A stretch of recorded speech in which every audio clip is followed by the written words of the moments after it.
do I see my mother and my sisters and my brothers?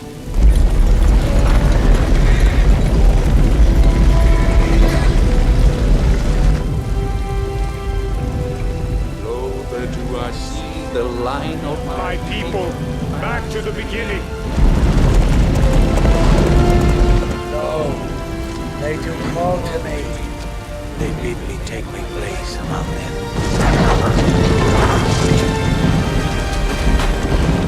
In the halls of Valhalla, Where the brave they live.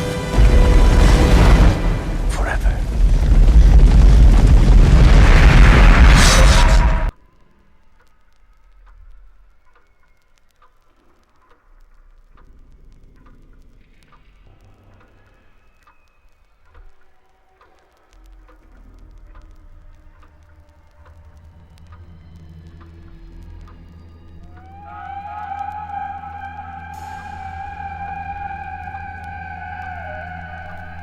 Salzburg, 1927. At last he was out of the asylum. Sure, he had beaten and abused his wife, probably sexually molested his children high on a cocktail of morphine and alcohol. But his visions and dreams had to be spread around the world. There was no question of psychosis and hallucinations, as the doctors had said in his journal. Even as a young boy, his father had introduced him to the family history and its secrets. Away from the madhouse, he hid in Salzburg, Austria, and soon moved on to the new and promising Germany. Indeed, Willigut could see what had happened thousands of years earlier, but not the future. He certainly had no idea that within a few years he would become what he was later often called, heimliche Rasputin. Then the Irminist Willigut would finally get his revenge on the Wotanists, and the true teachings of Odin would be revealed.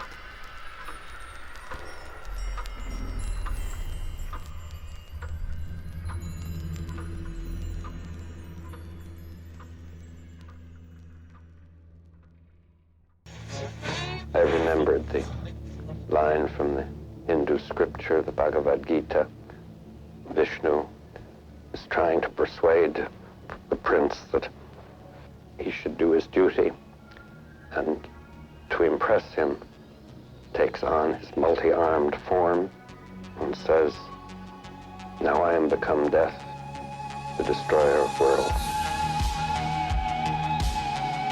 I suppose we all thought that one way or another.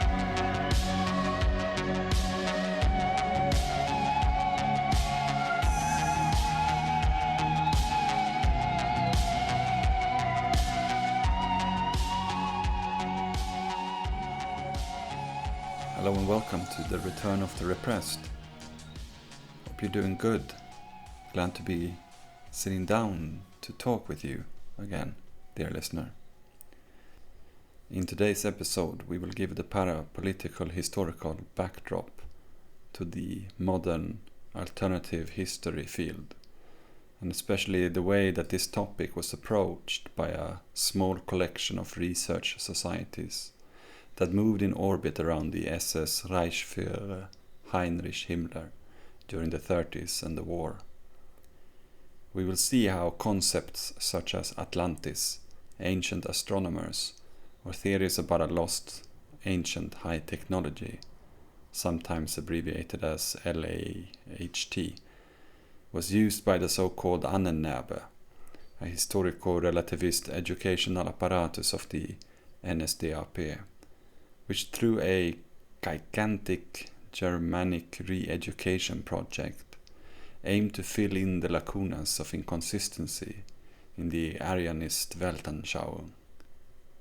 Through this effort we hope to find the roots of a post-war phenomenon within Egyptology in particular, and anthropology and archaeology in general.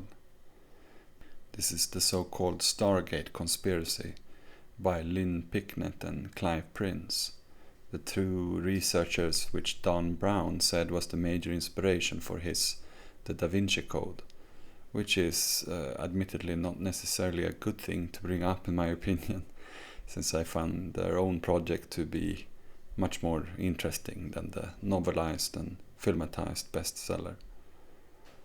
Our investigation into this Stargate conspiracy will focus on a particular organization with a lot of clout within both alternative and official Egyptology, called the ARE of a certain Edgar Casey, aka the Sleeping Prophet, one of the most famous figures of contemporary New Ageism.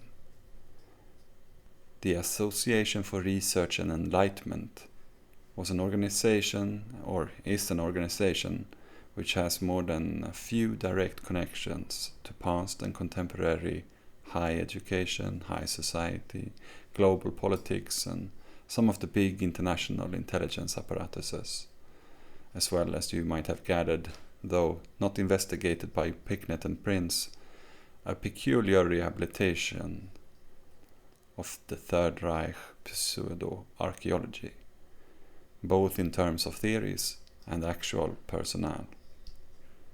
This is a different paperclip dossier than the green one which we have been dealing with for quite some time. Hopefully it will serve as an interlude to a second season of our Early Communism and the Ocean series, which plenty of you have been asking for. I try to be as cautionary as possible in that series, whilst opening up the space for subversive imagination. I already pointed to some of the dangers of such an undertaking, and this series will dedicate a much larger portion to those dangers.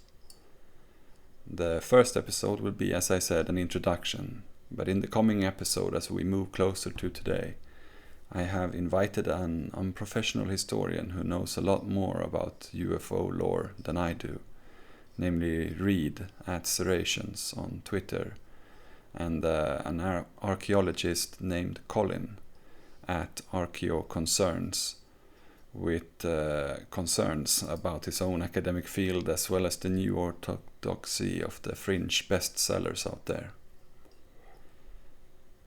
Today I'll be on my own, getting some help from the late Jost Hermand. Jost Hermand was an expat German to the US after having survived the war as a kid through the Kinderlandversicherung program, which, like its equivalents in other countries, evacuated children to the countryside during the bombing of the big cities. Surprisingly little is published in English of the author. He appears to not even have an English Wikipedia page, despite having been a modern German literature and German cultural history professor in the US since 1958. Despite this, and despite having passed away in 2021, he is quickly becoming one of my favorite Marxist commentators on Germanic occultism and its secret societies. In a German paper entitled Vom Werfenstein zur Wewelsburg, from the Werfenstein to the Wewelsburg, he opens up by telling us that, quote, "There have already been countless attempts to bring the reasons for the emergence of the NSDAP and Adolf Hitler's initial successes down to a coherent denominator. In the context of irrationalist interpretations of Nazi fascism, particularly intense interest has been shown in its alleged closeness or even inner involvement with occult, if not demonological or satanic ideas. Such theories, most of them foreign and some of them journalistically exaggerated, have been contradicted several times by some knowledgeable German historians, but without really being able to contain them. Their criticism was directed above all at books such as, and here comes a long list that impressed me and made me feel like a complete beginner in comparison with his mentor. Le Matin des Magiciens from 1960 by Louis Powell and Jacques Bergier. Hitler et les sociétés secrètes enquête sur les osées du nazisme by René Allieu. Hitler et la tradition cathare 1971 by Jean-Michel Angebert. The Spear of Destiny, the occult power behind the spear which pierced the side of Christ, 1973 by Trevor Ravenscroft. Zodiac and Swastika, How Astrology Guided Hitler's Germany, 1973 by Wilhelm Theodor H. Wolff. The Occult Underground, 1974 by James Webb. Occult Reich, 1974 by James Herbert Brennan. Satan and Swastika, 1976 by Francis King. Gods and Beasts, The Nazis and the Occult, 1977 by Dusty Sklar. El Cordón Dorado, Hitlerismo Esotérico, 1977 by Miguel Serrano. The Twisted Cross, The Occult Religion of Hitler and the New Age Nazism of the Third Reich, 1983 by Joseph J. Carr. The Occult Roots of Nazism, The Ariosophists of Austria and Germany, 1890 to 1935. That is in 1985 by Nicholas Goodrich Clark. Guru Hitler, The Birth of National Socialism from the Spirit of Mysticism and Magic, 1985 by E.R. Carmin. Black Magic, Brown Power, 1985 by Peter Olszewski. Behind the Scenes of the Third Reich, Secret Societies Make World Politics, 1997 by Rudolf Otto Braun. Das Schwarze Reich, Order of Templars, Thule-Gesellschaft, The Third Reich, CIA by E.R. Carmin. Hitler and the Occult, 1995 by Ken Anderson. Brown Magic, Occultism, New Age and National Socialism, 1995 by René Freund. Hitler, Black Magician by Gerald Suster, 96. Invisible Eagle, The History of Nazi Occultism, 2000 by Alan Baker. And The Nazis and the Occult, Forces Unleashed by the Third Reich, 2007 by Paul Rowland. These many works, often sloppy and with dubious intentions, speaks again and again of secret lodges, occult interpretations, theosophical conspiracy centers, supernatural interventions, excesses into the fantastic, satanic pacts, black masses, drug effects, mesmerism, spiritualist seances, astrology, Manichaeism, reincarnations, Atlantis mania, Ordkraft research, telepathy, or esotericism tending towards the cosmological, some of which can be traced back to the Order of the Templars, the Cathars, the Holy Femme, the Rosicrucians, or theosophical groupings of the late 19th century. End of quote. Certainly interesting stuff, but as Hermand cautions, and I agree, what almost all these authors start from is the thesis that Nazi fascism cannot be understood at all without its occult background. Quote, the historians, especially the Nazi researchers, may be as factual as they like. History is not. End of quote. Wrote E.C. Carmin, author of Guru Hitler. Die Geburt der Nationalsozialismus aus dem Geiste von Mystik und Magie. Yeah, I think that's not available in English, but one of the big German names from Switzerland. The real political or socio-economic facts are therefore of little concern to such authors. Most of them are convinced that the true face, quote-unquote, of Nazi fascism can only be seen by those who have a sense for the intervention of irrational forces in the historical process and who are not blinded by allegedly logical causal explanations. What they advocate, therefore, is a psychohistory that deals with the hidden rather than the obvious. I might agree that quite a few of the lures of fascism are hidden rather than obvious, but in my opinion, to reveal them and avoid them one needs a material analysis rather than a psychohistorical. Hermand says something similar, quote, "It would be wrong to limit the interpretation of Nazi fascism either to the real political facts alone or to its so-called occult side alone. And because of this double coding, one must not completely disregard its features tending towards the mysterious or secret alliances, as some historians with too one-dimensional an attitude have done. One would only have to link such phenomenon more closely to the socio-economic causes." End of quote. He then outlines his investigation, which will also initially serve as ours. Dazu soll im Folgenden ein erster Ansatz geleistet werden, und zwar unter dem Gesichtspunkt: War das Okkulte wirklich ein handlungsbestimmender Auslöser des Nazifaschismus oder nur eine seiner vielen ideologischen Begleiterscheinungen? That's a difficult word. Begleiterscheinungen. That is to say, the following is a first approach to this question. Was the occult really a decisive trigger for Nazi fascism, or only one of its many ideological accompaniments? Question mark. With all this being said, I am once again asking you, dear listener, to go back in time with me to the turn of the last century. It's time to take a look at some of the so-called Arioheroic secret societies. Spelmannen drog fiolnlådan och lyfte stråken upp mot söndagssolens kula. Då blev det fart på HårgalåtenErnst. De glömde Gud och hela världen.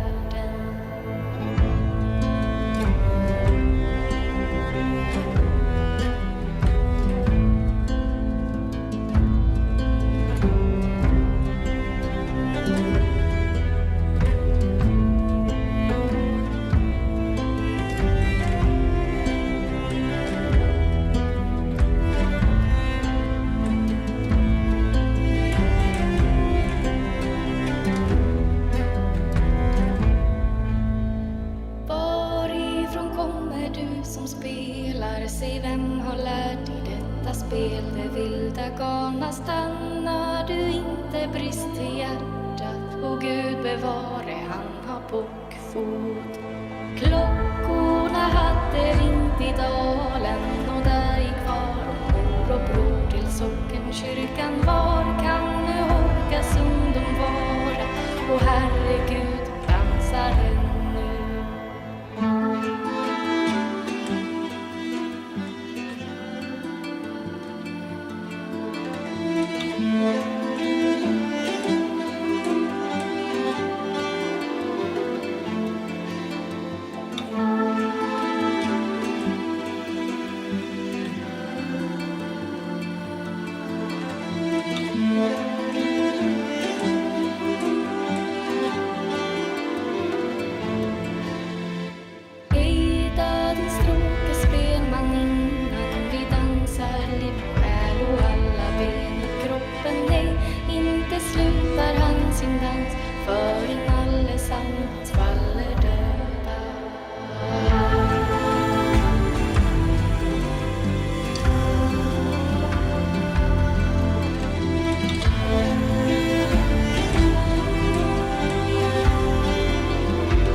As we have emphasized before, something happened to the history of ideas in Germany towards the end of the 19th century.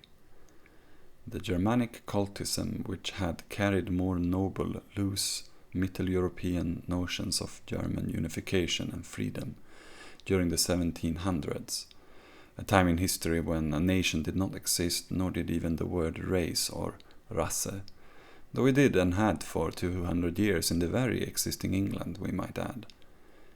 Then began to change when Caesar Otto Edward Leopold von Bismarck Schönhausen, or Bismarck, institutionalized through the Franco-Prussian War an arrogant pride of the big man in the new German Empire. Most of this was a kind of jingoistic Hohenzollern cult surrounding the imperial dynasty which would rule from 1871 until the Weimar. The Hohenzollerns originally came from Swabia, a duchy which no longer exists, but which was made up of parts of what is today Bayern and Baden-Württemberg. It was originally from around there that the confederation of tribes known as the Alemanni of Alemannia, which is still the French, Spanish and Portuguese name for Germany, would invade Rome in the 3rd century of the Christian era. Though the Hohenzollern family is not mentioned by name until many hundreds of years later in 1061, and was probably, as is often the case with aristocratic families, imported from somewhere else, despite being, the living face of nationhood and belonging. But such is the nature of the prevalent conservative brain damage, which is why I guess gulags are not an inherently bad idea. Anyways, parallel to this major populist line of Caesaristic chauvinism, there started to appear, as we have noted also in previous episodes, another more absurd breed, namely the Völkisch movement. And within the Völkisch movement, like mushrooms after rain, or every morning in the rainforest, secret societies and lodges started to pop up. Though often anti-Semitic, they did not become aggressive, shall we say, until the agricultural overproduction crisis towards the end of the 19th century during the Long Depression. And as the irrational movement became more militant and oppositional, a new avant-garde conservatism or reactionary progressivism started to spread into the German-Austrian parts of the Habsburg Empire. A lot of mind-boggling contradictions in those titles, I know, but a common feature was a feeling that the Caesar wasn't colonial enough, and with the new bourgeois cartels of the Ruhr conquering the market of the old trading houses of the passé social formation that was the British Empire, many felt it was time for the Germanic or Aryan people to take its rightful place in the new industrializing world. This sentiment was so widespread that it is thus impossible to count all the secret societies that started to pop up during the first years of the 20th century. Rather than singing Heil dir im Siegerkranz in honor of the Hohenzollern, somewhere already before the First War, whispering of the need for a Third Reich to replace the Second. Arioheroic themes also started to appear in fictional and mysticist novels, music and lifestyle subcultures, but also a relatively new genre of popular research within the social sciences that vulgarized, changed the course of, and speculated without material basis on the wanderings of the ancient and prehistoric peoples. I wrote a paper on this a few years ago, dealing with the Kurgan versus Anatolian farmer hypothesis conflict, but I'll leave such later post-war developments aside and now give a short summary of what had happened up until the days of these early 20th century secret societies. The word Aryan had been floating around in intellectual European circles for about a century. It was born out of a series of new discoveries within the field of linguistics, The very seed came from an English physician, or rather a naturalist, named James Parsons, a contemporary of Voltaire who kept with his time by looking like a ghost with a wig. Parsons had begun falling ever deeper down the biblical rabbit hole of Noah's 3 sons after putting his usual interests on hold, which, according to the Britannica lexicon from 1824 on archive.com, tells us were cutting up crabs, collecting crystals and tropical seeds, understanding hermaphrodites and conjoined twins, having opinions on African albinos, but most interestingly, in my opinion, figuring out why Archimedes had died during the siege of Syracuse while directing its sophisticated mechanized defense. And I beg you, dear listener, to look up the stories of Archimedes' heat rays that burned the advancing Roman ships, since we will be dealing with such topics later, and I don't want the History Channel or the Nazis to ruin everything for you with banal exaggerations. Particularly interesting is the commentary of the Islamic mathematician and pioneer of optics Mohammed ibn al-Hassan. And to freak you out a little, as I like to do, pay attention to what he has to say about pyramidal mirrors. Interesting is also the much later 17th century German Jesuit Athanasius Kircher, whom some recognize as the father of Egyptology. I'll put a link in the description. Back to Parsons, who wondered if Noah's sons were the tribal fathers of 3 different antediluvian supergroups. Commonly, one of these sons was said to have fathered the Semitic peoples, the Arabs, the Jews, the Bedouins, and other related groups in the Middle East. The second had given rise to the Egyptians, the Ethiopians, and other African peoples. And the third son, Japhet, had founded most of the remaining lineages of humankind, including the Europeans. People had fallen down that hole before, but in order to get out, Parsons started comparing words among different European languages, as well as some of the West Asian, and in so doing started to sketch out some of the basics of the praxis that would become comparative linguistics. And in so doing, he dealt a blow to the prevailing notion that all languages came from Hebrew before it was separated by the Tower of Babel. But nobody really cared until another Englishman claimed to have independently invented the same social scientific tool 2 generations later, by the end of the 1700s. Sir William Jones, a colonialist in British India, who had fallen in love with Sanskrit, put forward in 1786 the notion that it was a language undeniably related to Latin and Greek.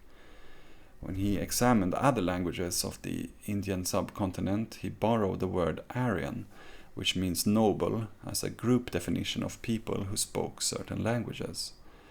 Up until then, it had generally been used, if used at all, to describe those who had in the past believed in some of the Hindu gods, rather than the other South Asiatic religions.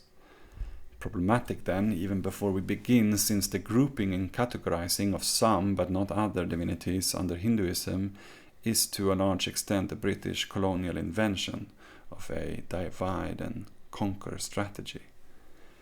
The problem got bigger when others followed in Jones's path and started to realize that plenty of other European tongues were related to this Latin, Greek, Sanskrit grandmother. But what to call this new family then? Indo-European, Indo-Germanic, or Aryan? As we know, some went for Aryan. One of the many occultists that turned this linguistic concept into a theory of everything was Franz Hartmann.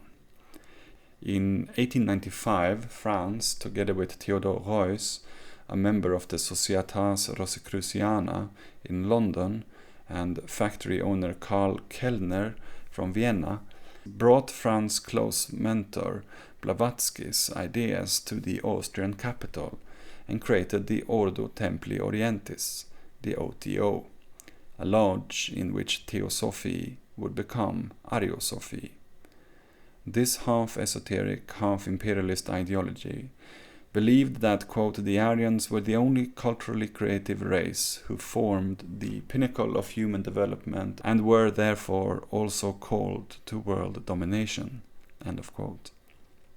Basically the same bullshit that another Austrian would understand as his own Kampf a generation later, when outlining his trilateral or pyramidal culture war theory of 1, founders of cultures, 2, bearers of cultures, and 3, destroyers of culture, blah blah blah blah. But much earlier, with the help of a seriously odd fellow named Guido von List, these notions would reach outside the close confines of the self-proclaimed Templar Order of the East and cease to be a selective bourgeois and aristocratic spiritual phenomenon of those bored to death with real life itself. It is the first decade of the 20th century. The escalator has just been invented. Boxers are fighting for independence in China. The Nobel Prize has been instituted. The Wright brothers are flying around in their plane, and Theodore Roosevelt sends the first telegram through the Pacific Cable, linking San Francisco and Manila. You can ride the subway in New York listening to Einstein, revealing his new theory of relativity. Einstein wouldn't be there, but you could have read it or listened to somebody talk about it. This is my point. It was now time, indeed of urgency above all other matters, according to Guido von List, of renewing the primordial Urweisheit of that ancient Germanic priest caste of Wotanism, which he called the Armanians.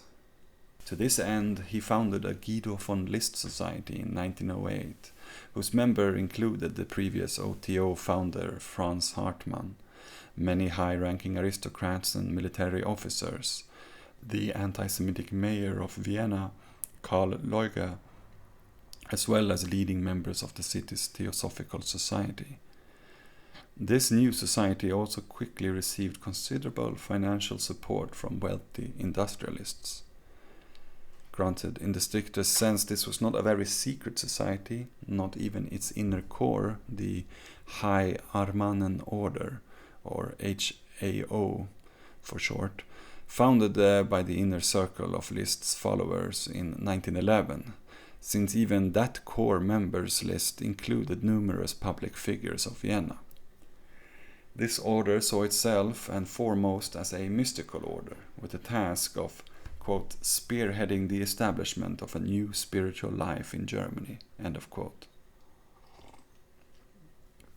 Doing so by adorning themselves and the temple itself, above all with swastikas and runic symbols interpreted in Ariosophical terms, as well as proclaiming a cult of Wotan, as they called Odin, elevated to the pseudo-religious. List actually looks an awful lot like the Swedish Count Georg von Rosen's painting of Odin as a wanderer from 1886. I will publish both images on the Patreon and Twitter and see if you agree. In his book The Mysteries of the Runes we find the following lines, quote, no other part of the Edda gives such clear insight into the Ur-Aryan Weltanschauung concerning the relationship of spirit to body, of God to the all, as in the Havamal. The book which he speaks of, the Poetic Edda, is a collection of Norse quatrains and verses with divine and mythological motifs. The Edda was appreciated by the Wotanists and still today by various heathen followers of Odin as their holy scripture, which is odd because it wasn't written by any Alp-dwelling Habsburg Austrians, but maybe I'm being ridiculously superficial. It has also been called the Sämunds Edda, Edda Sämundar, to distinguish it from Snorre's Edda, based on the mistaken belief that it was written by Sämund Frode, an Icelandic priest from the 11th century. In truth, though, the poems are thought to have been written mainly in western Norway and Iceland in the years 800 to 1000. All the poems have a long history of oral retelling, and the original authors are unknown. The poem type shows many similarities with Old Germanic poetry. In terms of motifs, the first poems are poems about gods, followed by a group of tales about heroes from what we in Scandinavia call the period of the wandering of the peoples. Sometimes the term Germanic Iron Age is also used, i.e. the period between 400 and 800, also known as the early Middle Ages, or in older historiography, the Dark Middle Ages. In short, this migration period marks the transition from late antiquity to the Middle Ages. One such hero, quote-unquote, in the story is Sigurd Fafnesbane, and I've been to the Sigurd Stone in Eskilstuna when I was a high school teacher. The carved stone tells a story of Sigurd who sits naked by a fire cooking a dragon's heart. He gets some dragon blood on his finger, which he accidentally licks when he burns himself, which results in him hearing the birds talk to him, telling him not to trust his stepfather, for whom he was cooking the heart as a service to settle an earlier debt. The stepfather is going to kill him, says the birds, and he should take the chance to kill him first, as well as rob him, which sets off a chain reaction in which the gruesome story ends with the whole extended family of over 20 people killing each other, leaving only Gudrun, Sigurd's wife, alive. My reading, as I told the high school students, is that the story is an allegory for the voice-hearing paranoia of greed and Oedipal revenge, as well as family feuds of inheritance. Furthermore, the text under the carved picture on the large rock reads in Rune Swedish: Sigriður gerði bróðassi, móðir Alriks, dóttir Orms, for salu Holmgeirs, faður Sigriðar boanda síns. Which basically means Sigrid, not Sigurd. Sigrid made this bridge, Alrik's mother, Orm's daughter, for the soul of Holmgeirs Sigurd's father, her husband. End of quote. Which is strange, since it's a painting on a rock and not a bridge, which forces us to ask, as I said to my colleague at that time, what is the in itself metaphorical story of many interpretation as a rock painting a bigger metaphorical bridge for? Though he wasn't sure about my reading of the story itself, he said that there indeed used to be a river next to the rock, and on the other side of that river are the ruins of an early church. And Sigrid, the one who had the story made about Sigurd, carved into the rock, was a convert to Christianity. It thus follows, I said, that this woman didn't have this rock carved and painted to brag about a dragon slayer, but rather to tell a terrifying story about a previous pagan life when everybody killed each other over things that would not matter in the kingdom of heaven. And if one understands that, one can step over the real and the metaphorical bridge into the house of the god on the cross, over there, raising my hand and pointing in direction towards the 1,000-year-old ruin. He said, yeah, maybe there is something to that, Marcus, as the students kept on listening. Later, I think we went to have a beer and continue our conversation. A few months later, I was fired from this private school for being a Marxist, telling my students that the class society of Rome was built by slaves. Anyways, back to the Edda, of which most intact or preserved poems are from a preserved Icelandic manuscript called the Codex Regus, the King Codex, from the late 13th century. It is also here that we find the only surviving source for Havamal, which is Guido von List's favorite poem and the basis of his and the Vienna elite's rune yoga, which is for the most part composed in the meter Ljudhattar, a meter associated with wisdom verse. Ljudhattar is a form of alliteration, which in poetry is the repetition of initial consonant sounds of nearby words in a phrase, like Crosby, Stills and Nash in their helplessly hoping her harlequin hovers, wordlessly watching, he waits by the window and wonders. Something like that. Wikipedia also told me there is quite a lot of it in Edgar Allan Poe's The Raven. Once upon a midnight dreary, while I pondered, weak and weary, over many a quaint and curious volume of forgotten lore, while I nodded, nearly napping, suddenly there came a tapping, as of someone gently rapping at my chamber door. 'Tis some visitor, I muttered, tapping at my chamber door. Only this and nothing more. Now, returning to Havamal, which means the High One's song, the High One being Odin, the more common name of Wotan, of Guido's Wotanism. It is also gnomic, which was the Greek practice of meaningful sayings put into verse to aid the memory. Following the gnomic Havamal proper comes his second favorite, the Runatal, an account of how Odin won the runes and the Ljoatal, or as we say today, trollsånger, which are kind of chants or magic spells. So let me read you such a troll song from verse 139 as Guido instructs, though that appears to be 138 in the Swedish translation. Jag vet att jag hängde på det vindiga trädet 9 hela nätter, djupt sjungen med spjut och given åt Oden. Jag själv åt mig själv, uppe i det träd, varom ingen vet, av vad rot det runnit upp. Man bröd mig ej bar eller bjöd mig horn. Skarpt jag nedåt skådade. Jag tog upp runor, med rop jag tog dem, så föll jag åter därifrån.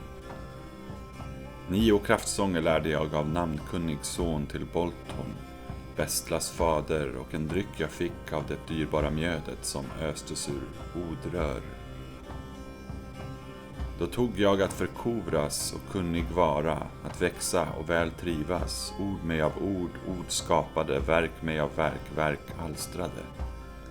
Runor skall du finna rätt uttyda stavar, mycket stora stavar, mycket starka stavar, om skaldefadern skar, och gudamakter grovo och det rådandes herre ristade. Oden bland asarna, men föll alferna Dain och Dvalin för dvärgarna. Allsvinn åt jättar gjorde runor, några runor jag ristade själv. Vet du hur du ristar skall, vet du hur du redar skall, vet du hur du färgar skall, vet du hur du frästar skall, vet du hur du bedjar skall, vet du hur du blotar skall, vet du hur du sändar skall, vet du hur du slopar skall. Bättre är inte ett bedja än att blota för mycket. Gåva önskar att gengåva gives. Bättre är inte ett sända än allt för mycket slopa. Så ristade Tund före tidsåldrarna, när han reste sig upp, när han återkom. There are a few more stanzas, ending with the number 165 being the last groupings of verses of the first poem in the Edda. We have already said something that might indicate why Liszt finds it so interesting, since it is about the instance when Odin, or Wotan, as he likes to call him, receives the runes. However, let's go through it in English as well. For the Swedish I used a translation from 1913, and here now I found one by Henry Adams Bellows from roughly the same time. I ween that I hung on the windy tree, hung there for nights full 9. With a spear I was wounded and offered I was to Odin, myself to myself. On the tree that none may ever know what root beneath it runs. None made me happy with loaf or horn, and there below I looked. I took up the runes, shrieking I took them, and forthwith back I fell. 9 mighty songs I got from the son of Bolton, Bestla's father, and a drink I got of the goodly mead poured out from Ötterir. Then began I to thrive and wisdom to get. I grew and well I was. Each word led me to another word, each deed to another deed. Runes shalt thou find and faithful signs that the king of singers colored, and the mighty gods have made. Full strong the signs, full mighty the signs that the ruler of gods doth write. Odin for the gods, Dane for the elves, and Dvalin for the dwarves. Alsvit for giants and all mankind, and some myself I wrote. Knowest how one shall write, knowest how one shall read, knowest how one shall tint, knowest how one makes trial, knowest how one shall ask, knowest how one shall offer, knowest how one shall sacrifice. Better no prayer than too big an offering. By thy getting measure thy gift. Better is none than too big a sacrifice. So Thand of old wrote ere man's race began, where he rose on high, when home he came.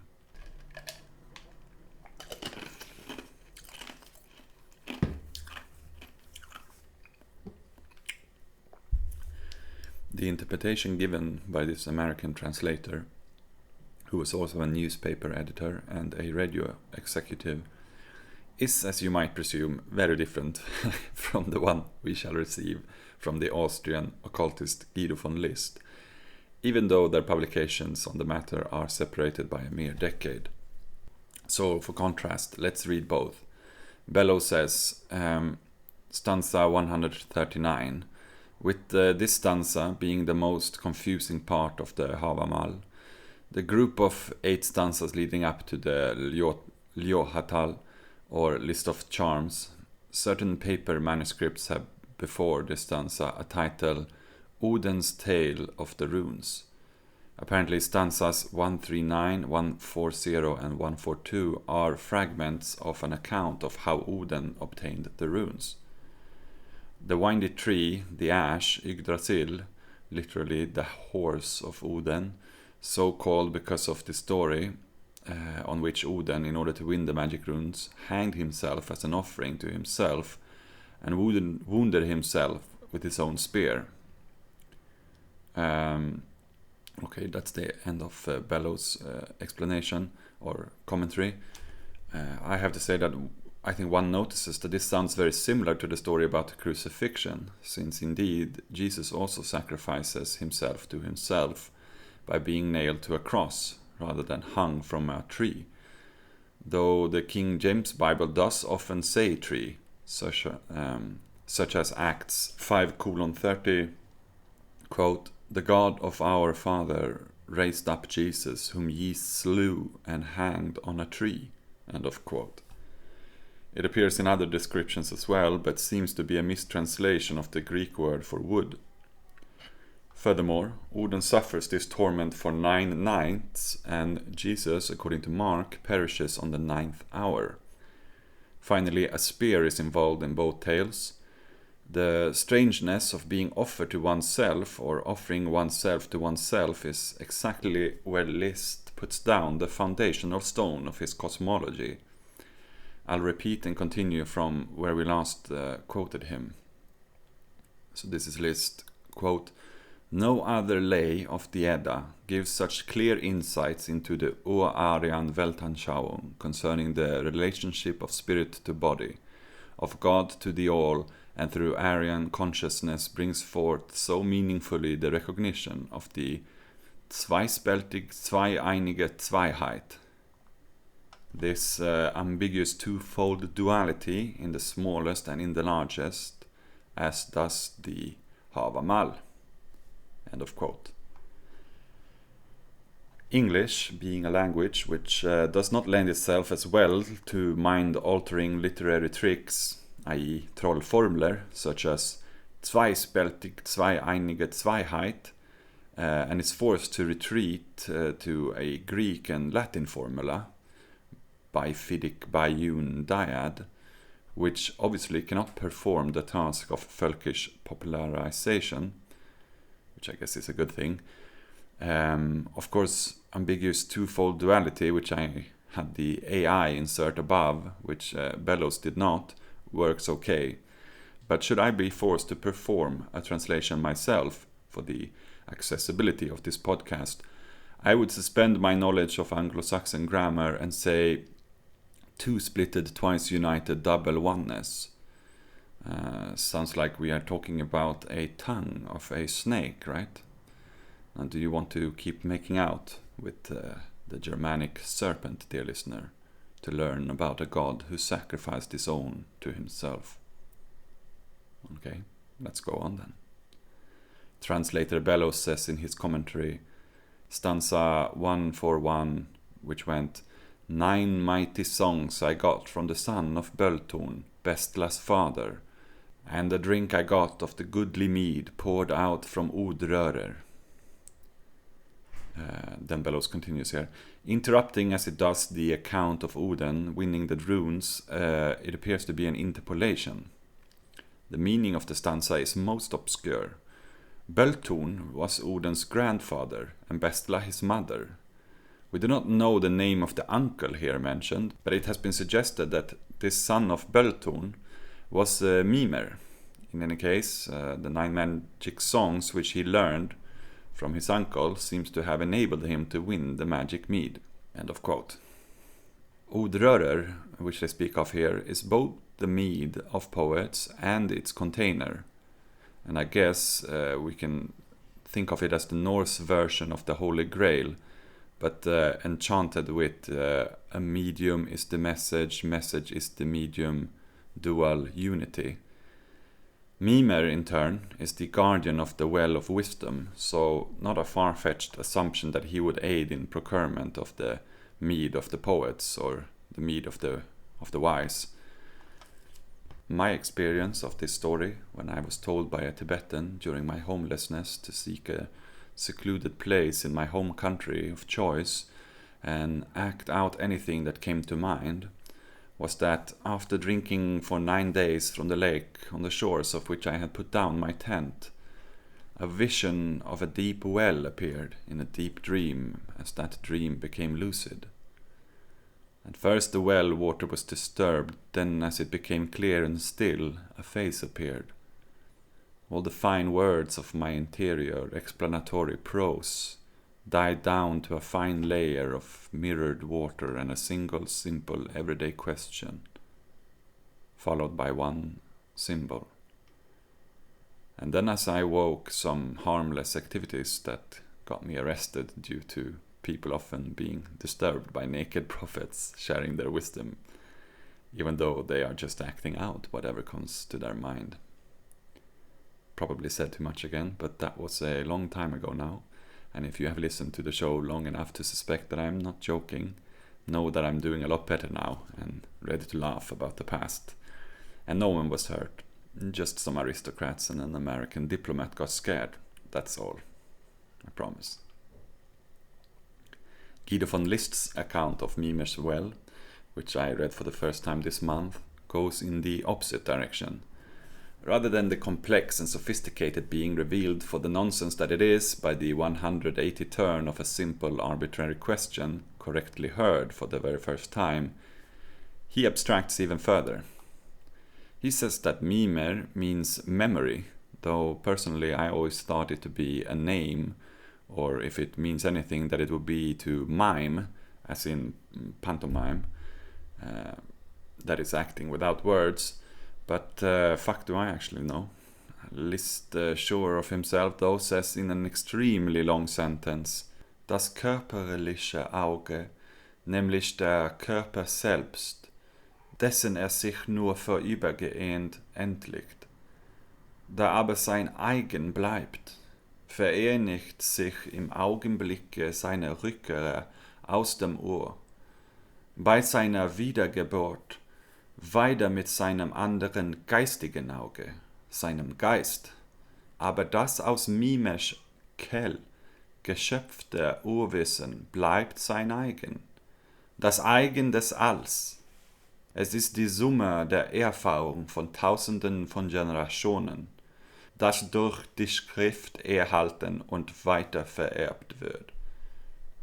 Alright, in English it says, the bodily eye, namely the body itself, of which he only temporarily divests himself, but which remains his own, unites itself at the moment of his return from the primordial, at his rebirth, reunites with his other spiritual eye, his spirit, but the primordial knowledge drawn from Mimer's remains his own, the own of the universe. It is the sum of the experience of thousands of generations, through the scriptures preserved and passed on. End of quote. This is the fascist pagan bribe, which many New Agers and alternative history truth seekers have swallowed. The promise of the Bhagavad Gita, namely that of transgenerational karma, destiny as indebtedness to the will and activity of the ancestors of thousands of generations, where you are just an echo of actions taken before. To free us from such obligations, from duty as such in the Brahmin sense, the Buddha said, though confusion might linger for 18,000 eons, realization is achieved in the blink of an eye. A man can walk across a room and come back a different man. I am in agreement with some theories of epigenetic trauma inheritance, the material force of how we are subjected to speak about that which pains us, as we came to speak of it within the discourse of the real, by listening to others who had once done the same. It is, however, quite a different thing to be forced into either an ideology of genetic determinism or the various interpretations of what both Rudolf Steiner and Edgar Cayce, to name but two, called the Akashic records. It is different since Blavatsky perceived this theosophical legacy to be timeless and all-encompassing, in other words, involuntary, or as she said, indestructible tablets of the astral light. I, in contrast, believe we are free to choose our own legacy by finding chemistry with those who choose to suffer for the same things that we are ready to suffer for. The tablets can be remolded and the stars move about, sometimes stochastically. We could wake up tomorrow and find that Sirius burned out 8 years ago. Arriving at the point I'm trying to make from the opposite angle, Althusser famously said that ideology does not have a history, and perhaps it is this actual fragility of supposedly eternal rules on astral tablets which the rulers of the past were so afraid of. Perhaps that is why they sought to embed their ideology in history by burying texts which speak of it and them, which interplates us to it and them, deep in sand carved on the very slowly eroding rocks as to cheat the system. As I said in an early episode, the predicament of being always already born into a symbolic order, where we are neither free nor slaves, but instead willingly slave away to build pyramids that we hope will set us free. In contrast, it was again Edgar Cayce who was responsible for the introduction of the single most emotive theme to run through many of the most recent high-profile books about Egypt, the idea of the Hall of Records, a hidden chamber somewhere in Egypt containing ancient records of mankind, perhaps including the secrets of Atlantis. Graham Hancock goes looking for it today, and Heinrich Himmler went before him. Be it a small room under the Sphinx or a stone library in the Himalayas, I think we should instead ask, why do all these seekers, born in the age of modernity, who surrender to the pleasure of becoming subjected subjects of long-dead self-proclaimed masters of fallen class societies, why do they think that this accumulation of knowledge of thousands of generations is always there to tell us of a coming end time? My theory is that they all, despite the pricey receipt of their many ayahuasca ceremonies, do not yet have a sufficiently open mind, or rather a class consciousness, ready to believe in the hypothesis of the society that will rise from the ashes of capitalism's apocalypse. That, of course, is my kind, quasi-clinical assessment. The truth might be more cynical, as we will come to see. Now, I can't help but to wonder what the world would look like if only that other oppositional secret deployment could have had access to the same free-spending capital and relieve Lenin the burden of robbing banks while these bankers circle-jerked into Wagnerian Viking horns just to feel alive. Edda, can you hear me? This is the enemy and the guilty pleasures of the enemy. Grab hold of your rifle. Es geht durch die Welt ein Geflüster. Arbeiter, hörst du es nicht? Das sind die Stimmen der Kriegsminister. Arbeiter, hörst du sie nicht? Es flüstern die Kohle- und Stahlproduzenten. Es flüstert die chemische Kriegsproduktion. Es flüstert von allen Kontinenten. Mobilmachung gegen die Sowjetunion. Arbeiter bauen, nehmt die Gewehre, zur Hand. Zerschlagt die faschistischen Räuberheere, setzt alle Herzen in Brand.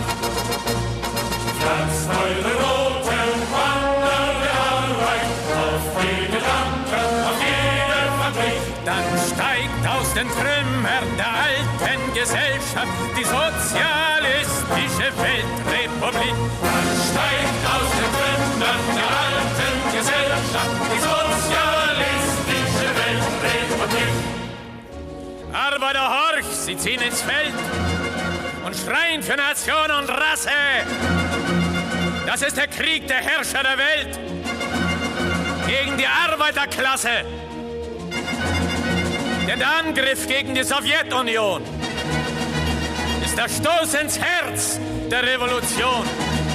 Und der Krieg, der jetzt durch die Länder geht, ist der Krieg gegen dich, Prolet! Arbeiter, Bauern, nehmt die Gewehre zur Hand. Zerschlagt die faschistischen Räuberheere, setzt alle Herzen in Brand. Pflanzt eure roten Wander der Arbeit auf die Gedanken, auf jede Fabrik. Dann steigt aus den Trümmern der alten Gesellschaft die sozialistische Weltrepublik. Dann steigt aus den Trümmern der alten Gesellschaft die sozialistische Weltrepublik. Many of the contemporary names will continue to appear as we get into the Stargate conspiracy proper, but we still have some elements of the backdrop to tend to make this more interesting. Probably the greatest impact among the followers of the Guido von List Society came from the ostracized Cistercian monk Adolf Lanz, who called himself Jörg Lanz von Liebenfels, in order to refer, like Liszt, to his aristocratic origins. And like Liszt, Lanz, after extensive studies of older mystery cults, propagated a slightly modified Ariosophical racial ideology based on the assertion that some of the ancient Aryans had temporarily intermingled in a sodomitic way with various ape species, from which all those inferior forbidden love children and chandalas had emerged.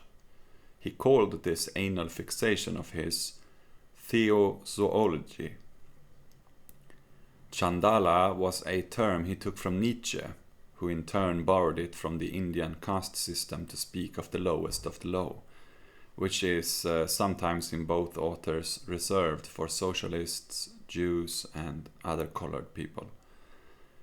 Those inspired by theozoology, others of the Alp elite with similarly evolved Nietzschean phobias about degeneration, and who also felt as purity preachers that this historical trend, under the leadership of the remaining Herrenfolk, had to be countered by the sterilization of all sub-Germanic subhumans, joined the Lans in his own temple order, which he called the Order of the New Temple, or ONT.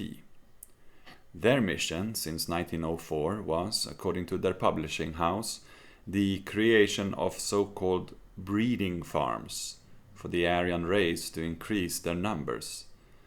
The others, the halflings, Lans says, will perish outside the new breeding facilities through systematic starvation, sterilization, deportation to Madagascar, and overwork. Something which later inspired Daré and which he and Himmler discussed before they created the Ahnenerbe. Interestingly enough, the ONT also published Henry Ford's books and articles about the International Jew.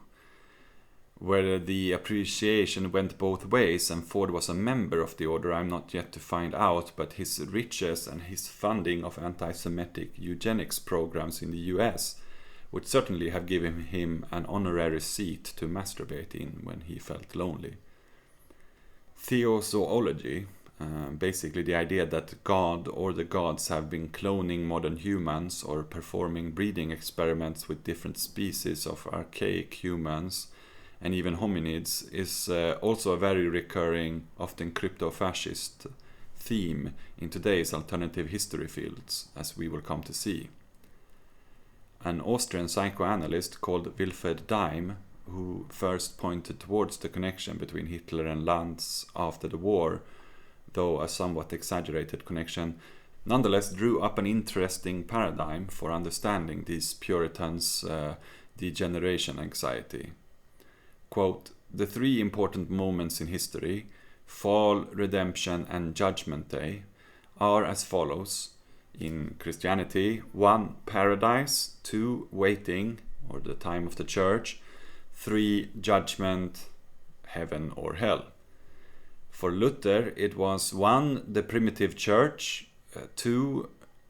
Apostasy and decay of the church, 3. Reformed church, judgment of the churches, the good new church survives, the evil old church is judged. In Liebenfeld's, or Lans, 1. Sodomy, blondes mating with monkeys, 2. Purity preachers, 3. Judgment, the blondes to paradise, the monkeys are liquidated." End of quote. Yeah, I'm sure I can think of a couple of additions to this, but yeah, it's an interesting point.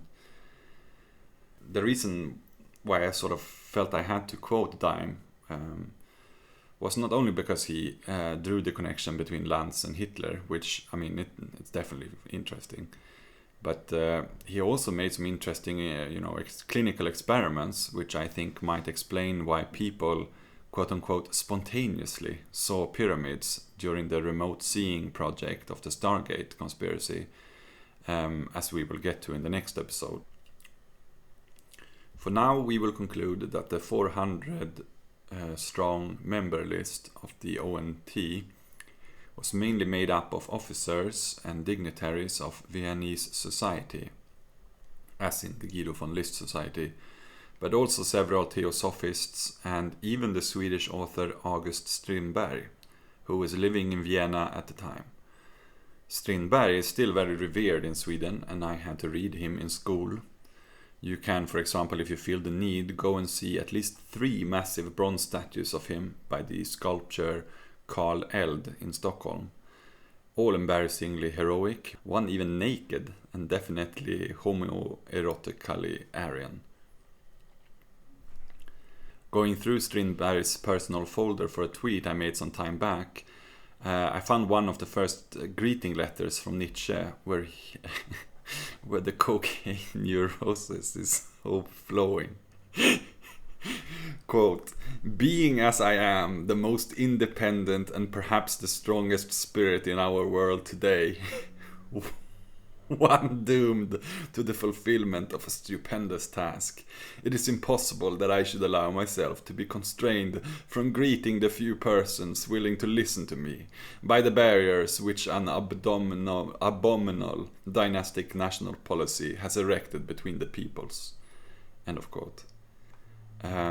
Yeah, Nietzsche seems to be dissing the Hohenzollern cult, which we discussed earlier, as it was keeping the Germanic people from uniting under a single Caesar with imperial ambitions. He also seems to think that destiny is calling him to perform an extremely impressive, let's say heroic task, independent of that old Reich. I don't know. It was Lanz, furthermore, who raised the first swastika flag over a castle, which he renovated and called the Grail Castle of the New Salvation, which I featured in my short story last year, which is one of the greatest ironies of the Roaring Twenties, since Lanz was half Jewish.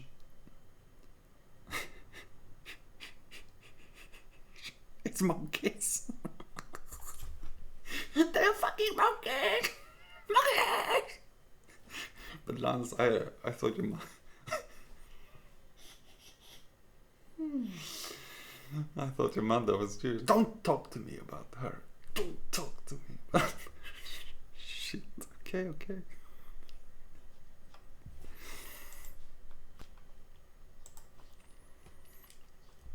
Having come this far, I think I should note that Jost Hermand emphasizes that all this, the elite society, lodges, and published theories of alternative history, was not later trumpeted in the propaganda papers of the NSDAP, but it was tolerated, since the majority of the realpolitik tacticians of Nazi fascism saw in such authors a group of quote-unquote useful idiots who should be left alone.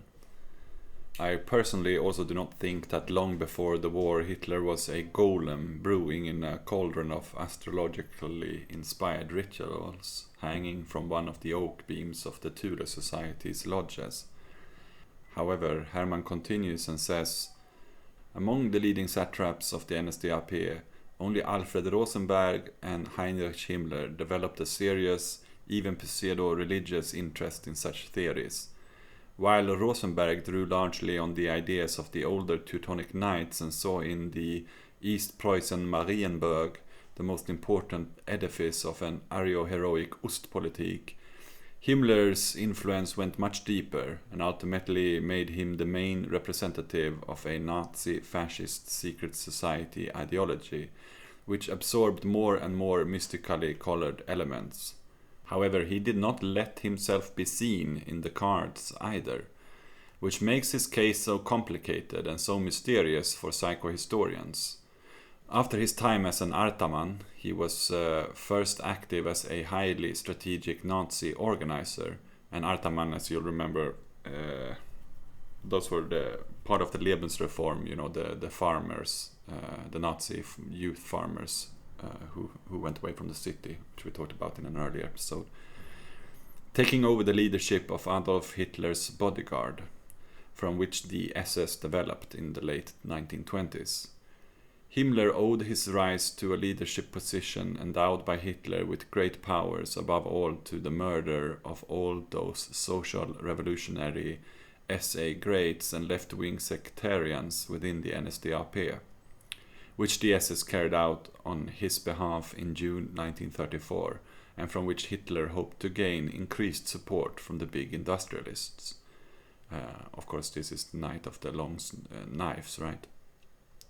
After this, Himmler not only took over the Gestapo and the entire Reichspolizei, but also temporarily assumed the office of Nazi Minister of the Interior, and, on top of that, was appointed by Hitler as Reich Commissioner for the Consolidation of German Nationality.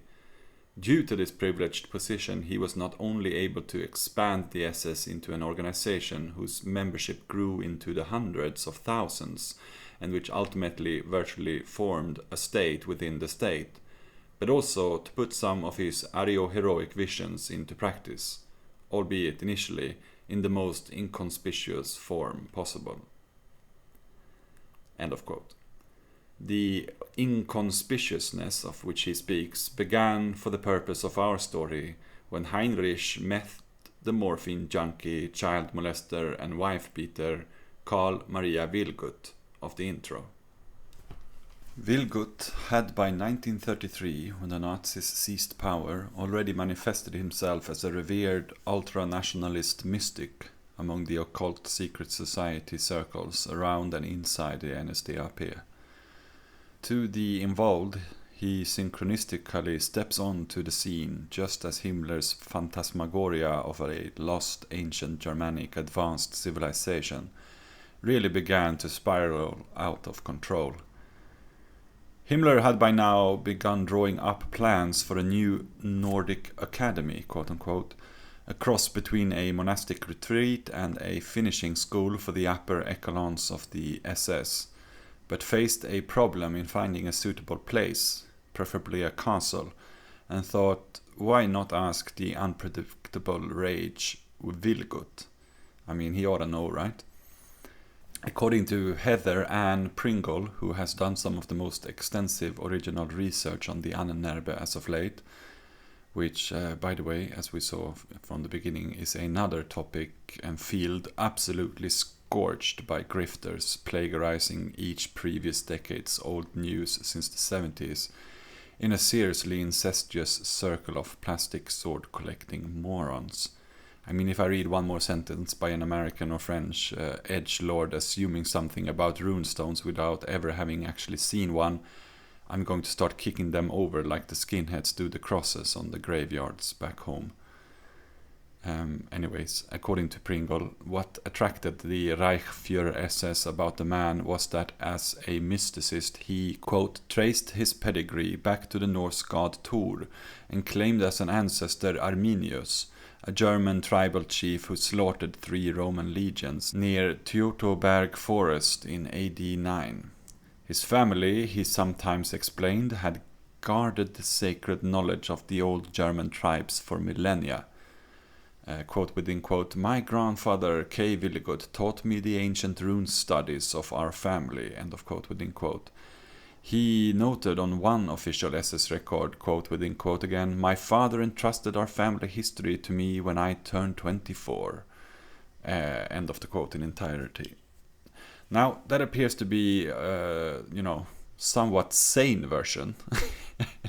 Because in a Swedish book about Vilgot by Göran Dahl, the seer sometimes seem to have looked even deeper. Quote, Vilgot claimed that he was descendant from the prehistoric Öiskunigs, the Ice Kings, or the Vilgots, belonging to the Asa-Uana Sippe, which according to him is the Asvana family, an ancient family formed by a mating act between the divine Asana, Norse gods of the air, and the Vanarna, Norse gods of the water. He claimed to have a clairvoyant memory, Erinnerung, that is an inherited memory. He saw and remembered beliefs and rituals that had been used long ago and events from the past. He claimed that in a vision he had visited a German place at the time of 228,000 BC. There were 3 suns in the sky. There were plenty of giants, dwarfs, and other strange creatures. The creator of Irminsul, the creator of the earth, was Irmin or Ermin.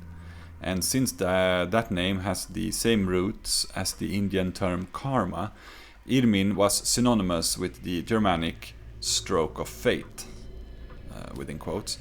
The actual history of the Germanic people begins around 78,000 BC, when the ancestors of Vilgot, the Adle Vilgots, established peace and order after a long period of war.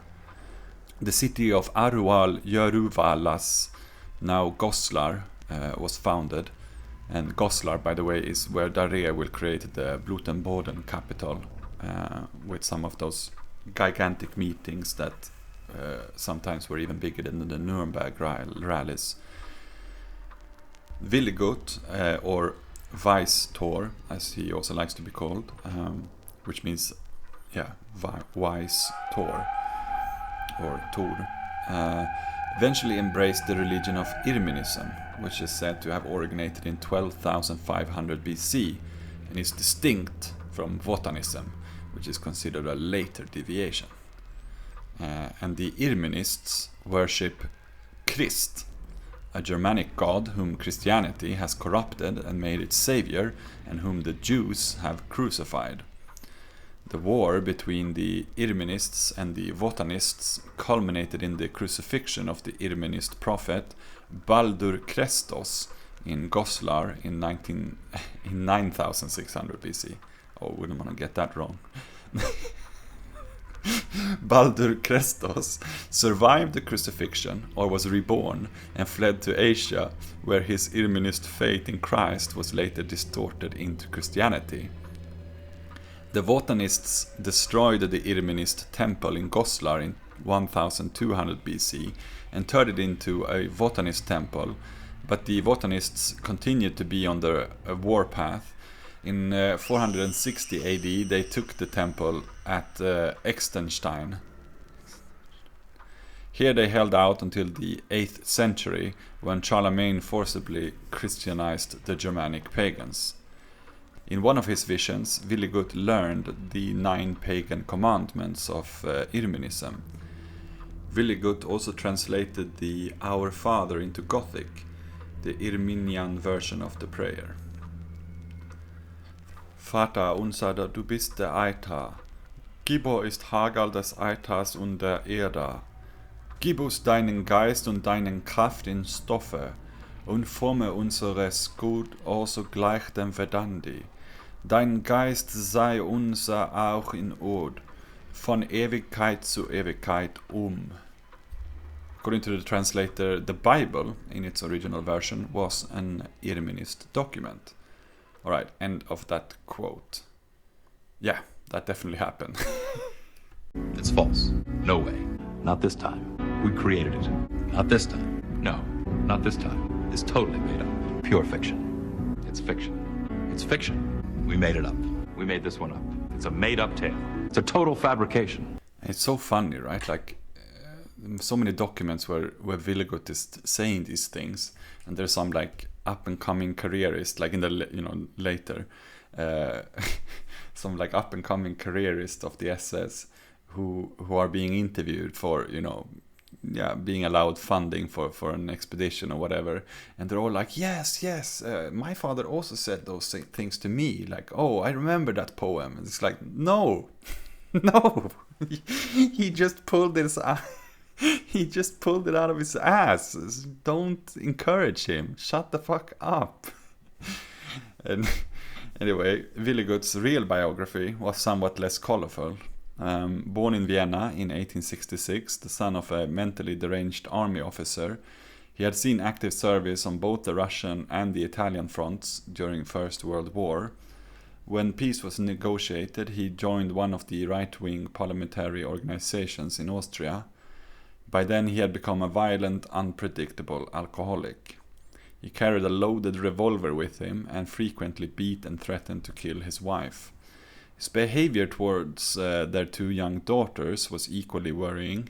His sister-in-law confided to a local government official that, quote, he kisses the children so often to the point of senselessness that one must consider sexual undertones. As a result, his wife has locked the children's doors. End of quote. Eventually, Willigut's wife mustered her courage and committed her husband to a mental hospital in Salzburg. Physicians there described his condition as paraphrenic psychosis and declared that he was, quote, not in the position to care for himself, end of quote. Over the next 2 years at the hospital, he lived up to their assessment. He boasted that he alone had prevented a communist takeover in Germany after the war, and informed his fellow inmates that the Ku Klux Klan was preparing to rescue him from the asylum. Most notably, however, he obsessively pocketed pebbles and stones from a nearby gravel pit. He washed and polished them, arranging nearly 1,000 on virtually every surface in his hospital room. Quote, he sees round flat pebbles as amulets and parts of grave sites, end of quote, observed one physician in his medical history. Quote, a longish stone is a phallus, another stone is part of a throne seat, and another still is an eagle with a snake, symbolic of the fight between light and darkness, and in a figurative sense between life and death, end of quote. Villigut boasted to his fellow inmates that he could sell the collection for 60,000 marks. Personally, as someone who was once stopped in a mental institution in Huizhou by a nurse and a heroic ex-girlfriend from examining my excrements in search for a swallowed piece of gravel I thought to be a jewel that contained my insights about Mappo, i.e. the third latter age of the Dharma and its fall, as described in the Great Assembly Sutra, I can say with certain authority that this is some really stupid shit. The patriarchal household abuses and child molesting of Vilgot is of course no laughing matter, and massive credit to his wife for having the strength to finally hand him over to the authorities. It goes without saying that lobotomizing him would have been more appropriate than putting him in charge of what was envisioned to become the re-educating apparatus of Mitteleuropa. Honestly, I'm not advocating either, but one did happen.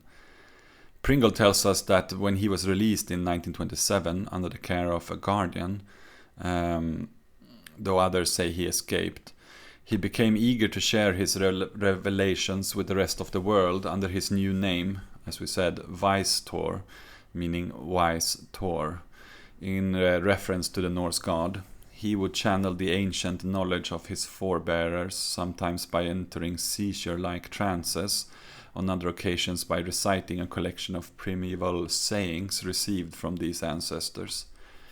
According to German witchcraft scholar Sabine Döring-Manteuffel, Weistor thought he was the only survivor of the sinking of Atlantis, and as such that he had an important role as a fortune-telling mediator in anchoring the modern Atlantis mythology as an integral part of Völkisch occultism, according to which the Aryans emerged directly from the supposedly lost Atlantean civilization, something we will return to in the next episode. His devoted followers treasured every word. They regarded him as a living encyclopedia of the sacred traditions of the Germanic tribes as far back as creation. Himmler met Villigut for the first time in 1933 at a conference of the Nordic Society. He was greatly impressed by the old soldier, and at some point he asked for Villigut's help in locating a suitable castle for the new Nordic Academy. Himmler had read a popular romantic poem entitled At the Birch Tree, which was based on an old German prophecy of a mighty battle that would one day pit the West against the East, turning the Rhine red with blood. The legendary battleground sounded to Himmler like an ideal spot for an SS stronghold, but the prophecy supplied few clues to its location. Vilgut Weistor promised his assistance. He arrived one day in Himmler's office with a stack of old books and large manuscripts bound in pig leather, their pages yellowed and grease-stained. Combing such sources, or perhaps by reciting the sayings taught by his father, he had discovered, he announced, that the prophesied battle would take place in the 20th century. Moreover, he had pinpointed its location. Himmler was delighted by the news, proudly announcing to his chief of staff, quote, "We know, we have learned now where the battle will be, in Westphalia, and more precisely still, near the old road of the German heroes that leads from Paderborn via Soest in a westerly direction." End of quote. Conveniently, this lay close to the old battlefield where the Germanic chieftain Arminius and his troops had slaughtered invading Roman legions. Sacred ground for many German ultranationalists, so Himmler set out to find an old fortress in the region suitable for conversion into an SS academy. Together they eventually decided upon Wewelsburg. The Wewelsburg castle is located in North Rhine-Westphalia, one of the big German states in the northwest, which makes up most of the borders with Holland and Belgium. This is where Köln, Dortmund and Düsseldorf is located, for those who do not have their German geography locked down. This is where, I presume, to the detriment of the French, Charlemagne had his main residence, thus also being the coronation place for German kings from 936 to the 16th century. The hilltop castle is located above the Alm Valley in the far east of the state and is one of the few castles with a triangular floor plan in Germany.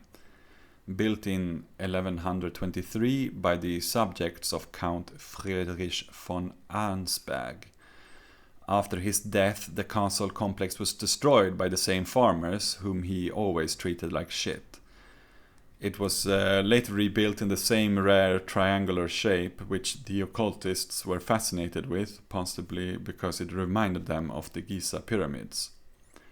And I did not mention it before, but Guido von List's double theorem is later extended with a formula for the number 3, the Trinity's three-columned threeness, Entstehen sein Vergehen zum neue Entstehen, arising, being, passing away to new arising.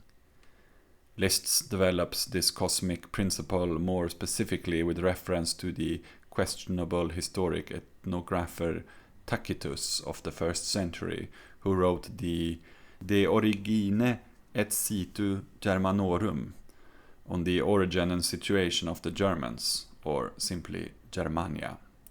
A book which was also the first great inspiration for Himmler, and which List uses to conclude that, according to Tacitus, the earthborn god Tuisko, that is Tyr, son of Odin, had a son, Manus, the first human, who in turn generated 3 sons, namely Ingvo, Irmin, and Istvo, who are supposed to be the 3 main Germanic tribal fathers.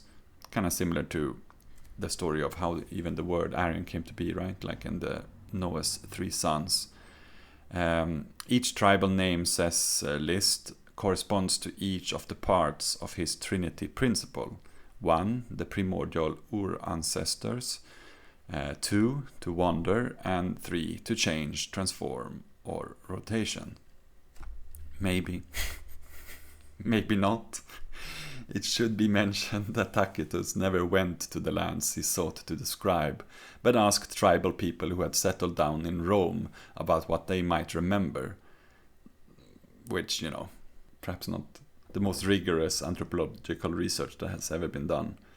And but not particularly concerned about such academic restraints in creating their historical relativism, Vilgot and Himmler continued to make Wewelsburg fit for the Nordic Academy that would soon become the ritual and ceremonial headquarters of the innermost paranoid core of the not yet existing Ahnenerbe.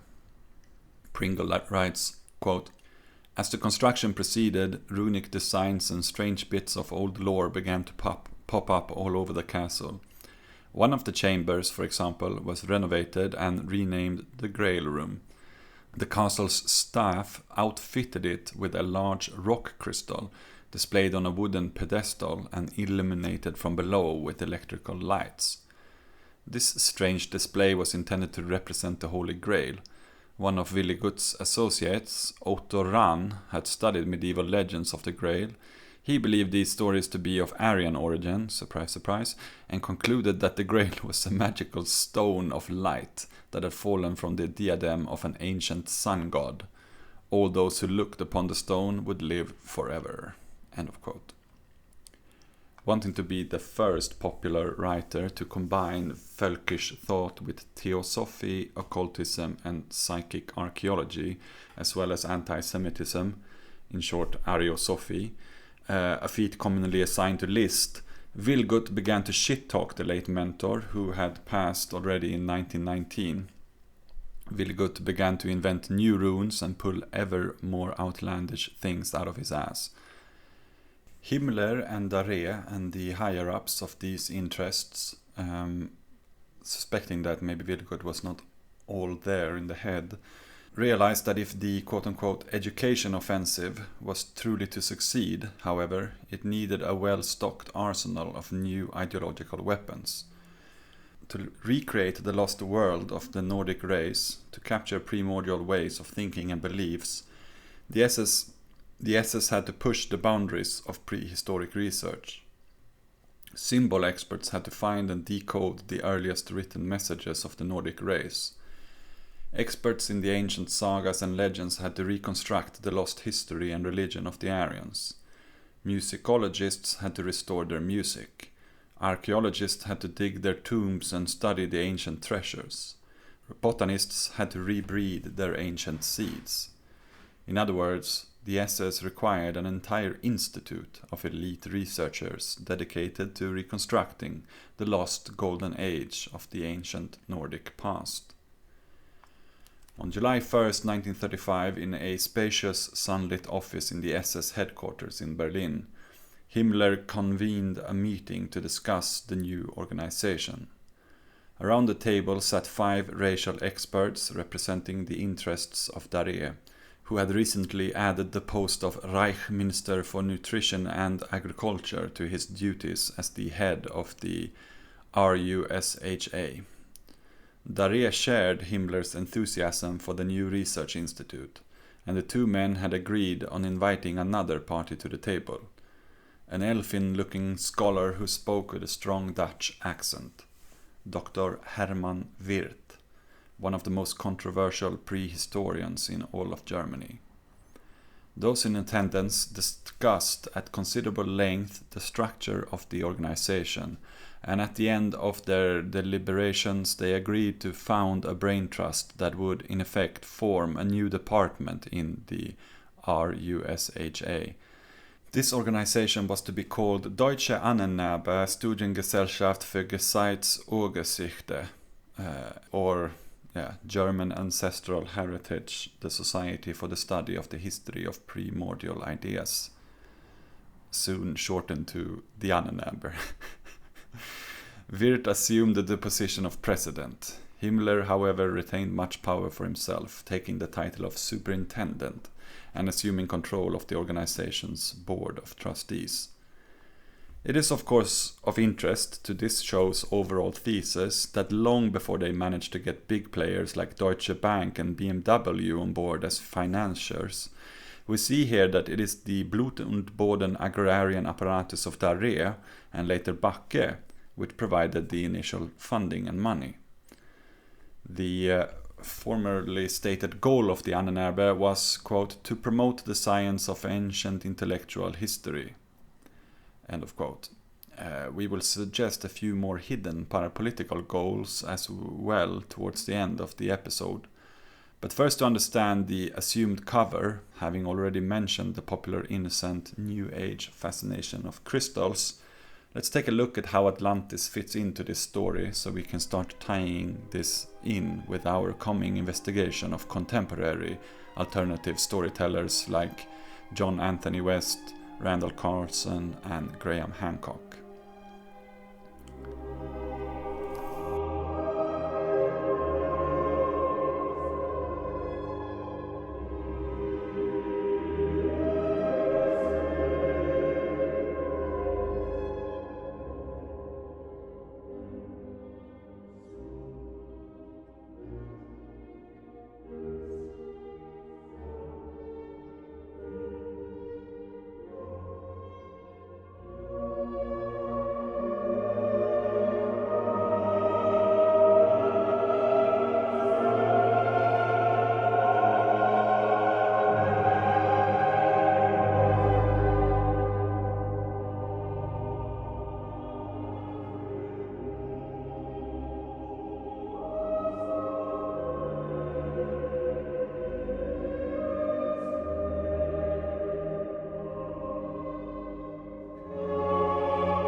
In the absence of substantial evidence, Wirth let his vivid imagination run loose. Perhaps he imagined the Nordic race had evolved in an Arctic homeland some 2 million years ago, then founded a civilization on a lost continent in the North Atlantic. Perhaps strong Nordic women who possessed quote-unquote all-seeing capabilities had ruled this primordial empire as a matriarchy for thousands of years, until a great cataclysm drowned their lands, sending survivors fleeing to Northern Europe and North America. And wasn't it just possible, he pondered, that this splendid Nordic homeland was the lost Atlantis? In his Der Aufgang der Menschheit, Untersuchungen zur Geschichte der Religion, Symbolik und Schrift der atlantisch-nordischen Rasse, that is in English, The Rise of Humanity, Studies on the History of the Religion, Symbolism and Scripture of the Atlantic Nordic Race, a break of more than 700 pages in which he waits fittingly until page 88, I noticed when I did the translation, before he drops the A word. He writes the following under the subtitle Irami's Earliest Settlements, quote, and this is a pretty long quote, here lies the connecting route to the north. From there the white wedge must have been advanced into Europe. The immigration of the Arctic Nordic and Atlantic Nordic races must therefore have proceeded in the main direction via Greenland and the still existing land bridge connections between Scotland, Ireland and Newfoundland. Here the long contact of the Eskimo with the North American Indians took place, the latter receiving in the main the blood of Group 1 and less of Group 2. Consequently, we must still find very old traces of the Arctic Nordic and Atlantic Nordic cultures in their culture, especially in their religion, their cult symbolism, and in the vocabulary of their languages. Similarities, such as we find between the layout of the burial house of the Nordic megalithic period and that of the Arctic house of the Eskimo and Lapps. He's talking about the Sami people in the north of Sweden and Norway and Finland and Russia. Thus go back to the Paleolithic culture of the Arctic Nordic race, which has been preserved by those peoples up to the present day. On the further southward migration, the primitive or pre-Nordic race reached the British Isles, which were still connected with the European mainland and the Atlantic island region, which must have been situated to the west of Spain and to the southwest of Ireland, the Atlantis of Plato. The great difficulty in reconstructing the individual stages of this emigration is the fact that Atlantis lies at the bottom of the ocean, which bears its name after the legendary island country, and further that nothing can have survived of the Ice Age settlements of the British Isles by a population with Arctic habits of life. Such settlers could only have had the way of life we know from the Eskimo. They were hunters in fur or skin boots, built their houses on the hard frozen ground or the ice cover from snow ice bricks or driftwood and bones, but also of the latter epi-Paleolithic settlements only little can have survived, because the repeated subsidence of the land below sea level, probably also in connection with the sinking of the individual parts of the Atlantis area, wiped out the traces of settlements and destroyed the population, if they had not been able to save themselves. End of quote. Obviously this is all quite confusing. I'm guessing one has to read all the 700 pages to see how it fits together and how the dots are to be linked. Though I have my initial doubts about the rigor of categories such as Blood Group 1 and Blood Group 2 and how well they would hold up to scrutiny. However, I cited the paragraph because we can see that Wirth is nonetheless using a more, I would say, much more academic language than Villigut, a language which would demand of its listener university education in order to dispel its magic. That is if you choose to listen. I'm sure there are plenty of, intuitively gifted workers who just, turn off their ears when they hear this. In other words, in just 1 year, the Ahnenerbe, as it was institutionalized, has camouflaged the ramblings of a madman into scientific jargon. Later in the book, which I might add was published before Wirth became the co-founder of the Ahnenerbe, he even gives coordinates for possible future expeditions, making sure Villegut's psychic archaeology could now become fringe archaeology. More importantly, under the title of the next subchapter, Atlantis, which follows the teaser in the previous paragraph, he tells us how our proper search for Atlantis must begin. Quote, for a reorientation of the Atlantis problem on a prehistoric basis, it is now important that we recognize in Plato's account of the castle on the legendary island of Atlantis the exact ground plan of the Kranog, whose layout consists of concentric circles of rows of piles and ramparts of hurdles and earth, with a fortification in the manner of a broch, a defense tower in the middle. Before we move on to Plato's account, let us first discuss the geological basis of the Atlantis question. End of quote. Now, claiming that the basis or fundamental law of Atlantis research is geological is a sweet method of sounding scientific and getting a better footing than just making up anthropological truisms. It just so happens to be a dogma shared by the contemporary sidekick to Graham Hancock, the Freemason Randall Carlson, who appears as a geological authority in his books since Magicians of the Gods. Randall is sometimes known in Atlantic circles as a geomythologist. He has appeared on the Joe Rogan show a few times, at least twice with Hancock, as far as I've paid attention. He also appeared on the Tucker Carlson show, and similarly to many others in the catastrophe and deep history phalanx of the Atlanticists, he has a very strange message about climate change, which will, reappear as something worthy of discussion in the next episode. But Randall is not the only possible similarity. Hitler's own view of prehistory, which leaves out Atlantis, is eerily similar to that of Hancock, who also likes to tone down the Atlantis part in his quest for lost ancient high technology and a civilization bringing rays of antediluvians. Let me cite to you from Hitler's table talks in January 1942. Quote, legend cannot be extracted from the void. It couldn't be a purely gratuitous figment. Nothing prevents us from supposing, and I believe even that it would be to our interest to do so, that mythology is a reflection of things that have existed and of which humanity has retained a vague memory. In all the human traditions, whether oral or written, one finds mentions of a huge cosmic disaster. In the Nordic legend, we read of a struggle between giants and gods. In my view, the thing is explicably only by the hypothesis of a disaster that completely destroyed a humanity that already possessed a high degree of civilization. End of quote.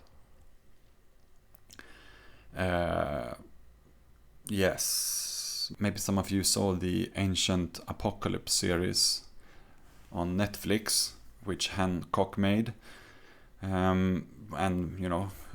Just to refresh your memory, he opens up chapter 4 of his most famous book, Fingerprints of the Gods, on the mystery of the myths, subchapter 1, which carries probably his most famous and reiterated quote about his own project at large, which is that we are a species with amnesia. Quote, in some of the most powerful and enduring myths that we have inherited from ancient times, our species seem to have retained a confused but resonant memory of a terrifying global catastrophe. Where do these myths come from? Why, though they derive from unrelated cultures, are their storylines so similar? Why are they laden with common symbolism? And why do they so often share the same stock characters and plots? If they are indeed memories, why are there no historical records of the planetary disasters they seem to refer to? Could it be that the myths themselves are historical records? Could it be that these cunning and immortal stories, composed by anonymous geniuses, were the medium used to record such information and pass it on in the time before history began? End of quote. Assuming that we can learn about a cycle of catastrophes from mythological accounts is not a new methodology invented by Hitler or Hancock. It is known as euhemerism and goes back to a contemporary of Plato called Euhemeros. Rosenberg, politically pragmatic as always, seems to find himself somewhere in between.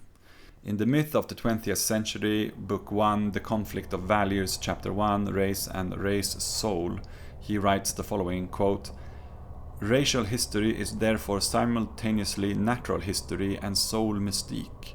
The history of the religion of the blood, however, is conversely the great world story of the rise and fall of peoples, their heroes and thinkers, their inventors and artists. Today, historical vision can see deeper into the past than was imaginable at an earlier time.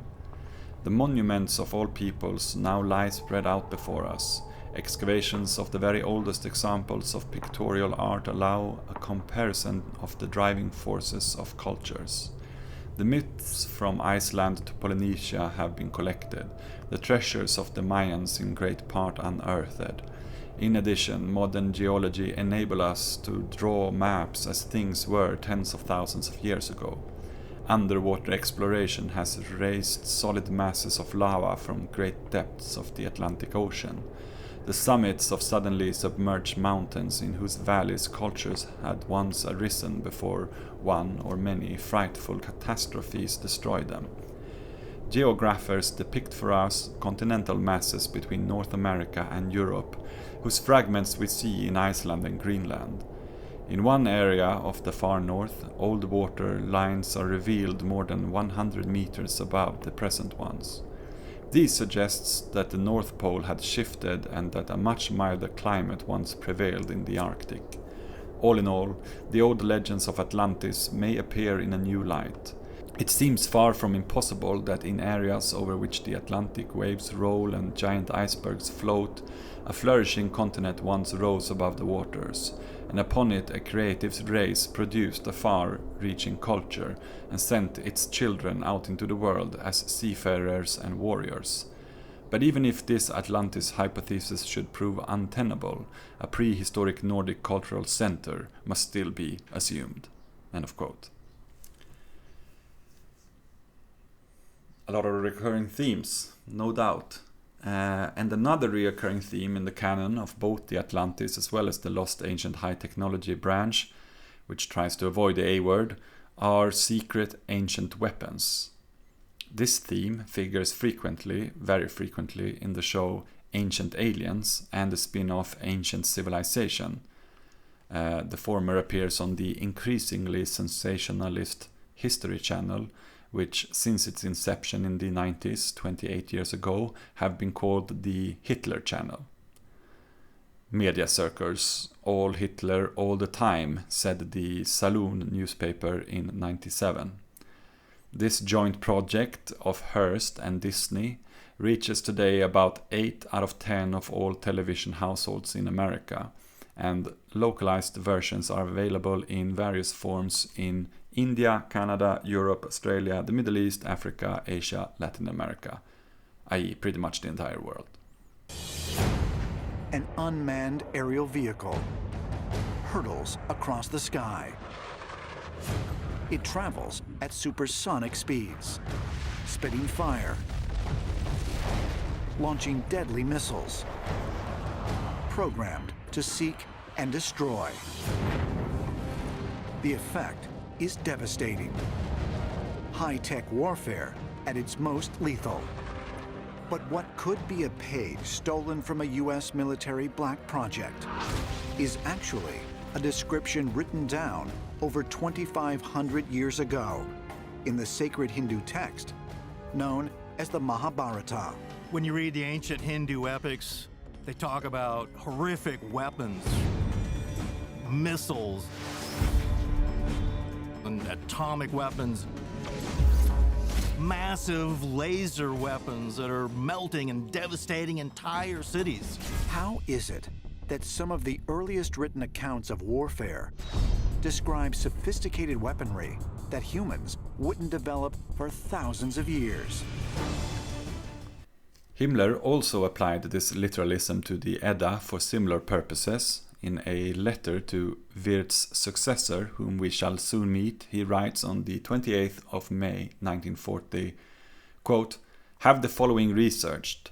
Find all places in the northern Germanic Aryan cultural world where an understanding of the lightning bolt, the thunderbolt, Thor's hammer, or the flying or thrown hammer exists, in addition to all the sculptures of the god depicted with a small hand axe emitting lightning. Please collect all of the pictorial, sculptural, written and mythological evidence of this. I am convinced that this is not based on natural thunder and lightning, but rather that it is an early, highly developed form of war weapon of our forefathers, which was only, of course, possessed by the Aesir, the gods, and that it implies an unheard of knowledge of electricity." End of quote. Albert Speer, architect and Minister of Armaments and War Production, tells us further in his The Sklavenstaat, meine Auseinandersetzung mit der SS, The Slave State, my confrontation with the SS, that in 1945, when kids were being drafted into the Volkssturm, the People's Militia, Himmler went and lost his goddamn mind. Quote, "In early January 1945, the Soviets were at the Vistula, and Himmler, as commander-in-chief of 8 divisions, was still futilely trying to save the situation on the Upper Rhine and establish himself as a general. At the same time, however, he was busy with the notion of a miraculous weapon that would solve all strategic problems. In this case, too, Himmler was not satisfied with the clear-cut rejection by his own office. That very same day, January 8, 1945, he handed the suggestion for transmuting the atmosphere into a voltage conductor to the highest scientific authority, Dr. Werner Ossenberg, the head of the planning office of the Reich Research Council." End of quote. Okay, to clarify, that's Himmler turning the entire sky into an EMP force field with the help of Thor's hammer. Jawohl, Alter. Ja. Das ist ein gutes Ding. Das ist ein Vorsprung durch Technik. Freilich. Du bist unglaublich, Heinrich. Das ist ein verrücktes Spasti.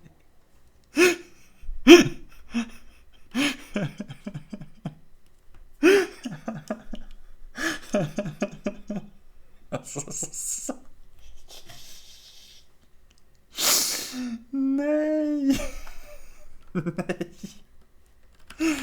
Nej.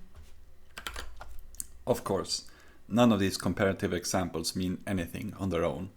Hancock is not a Nazi just because he seems to paraphrase Hitler, though it is of course always odd to find yourself preoccupied with a subject which has only ever thrived in modern European academia during the Third Reich.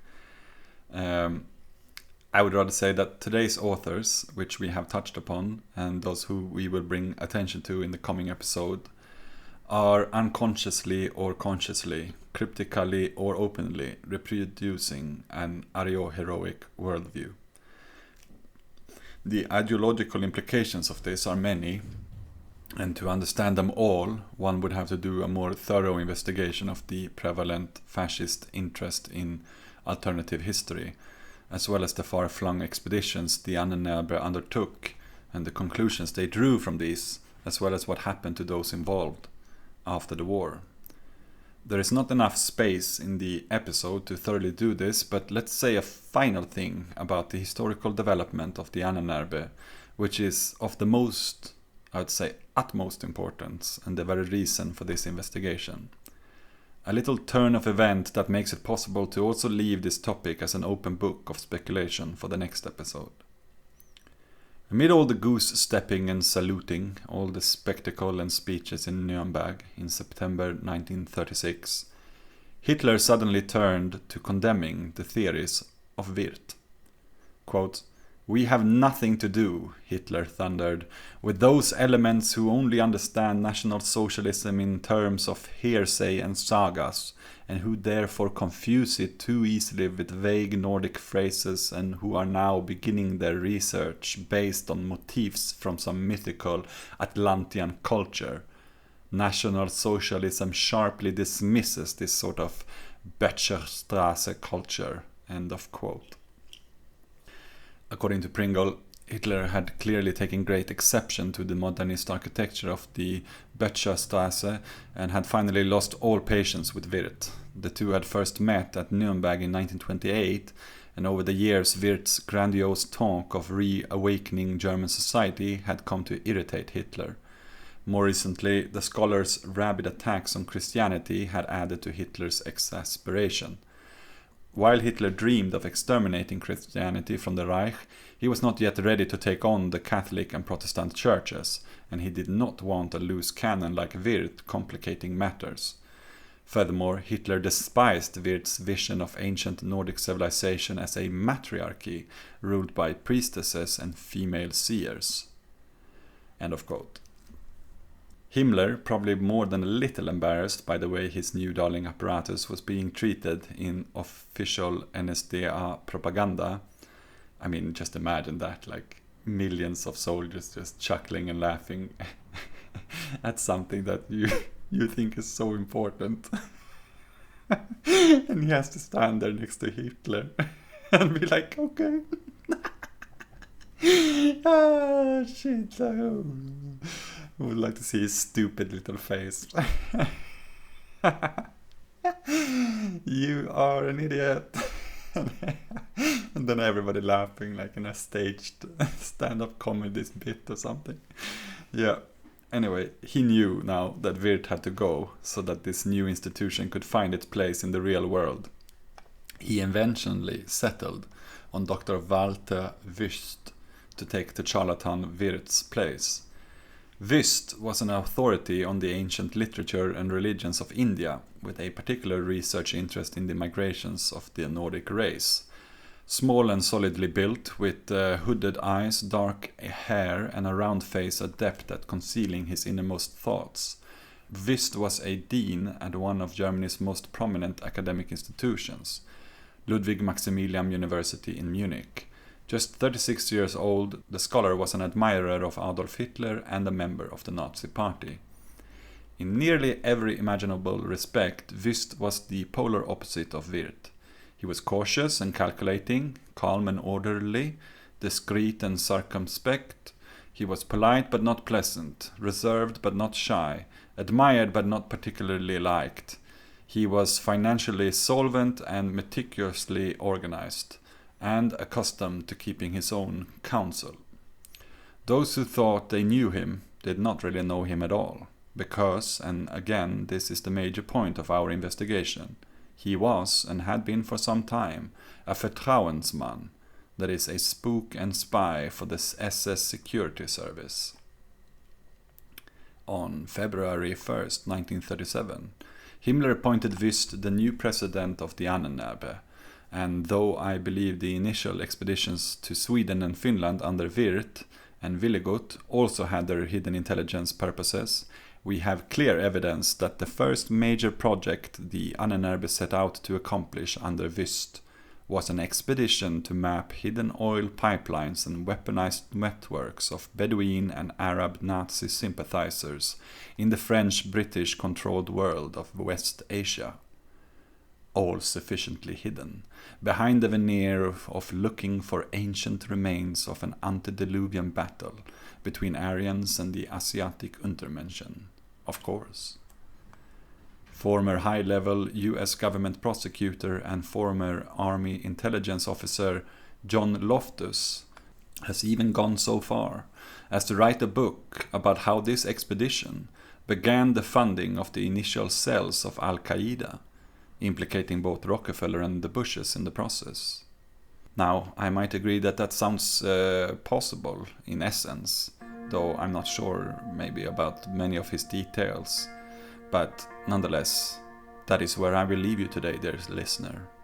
I hope you can hear the sirens singing out there across the ocean, I hope that you will tell others, friends and loved ones, about the show and their songs. On the floating shipless oceans, I did all my best to smile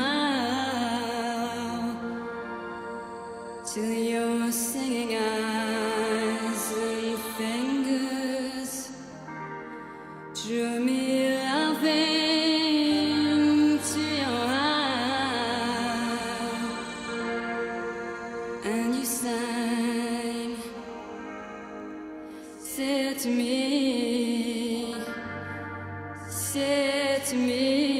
let me unfold you.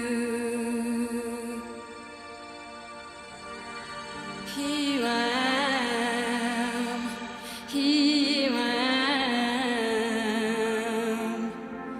waiting to hold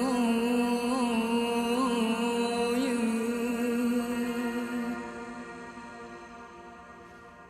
Did I dream? You dreamed about me. Were you here when I was for sale? Now my foolish boat is leaning, broken love long on your rock.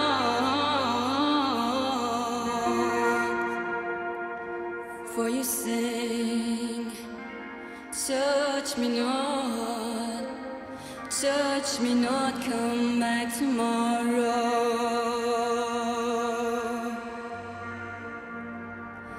Oh my heart shines from the sorrow.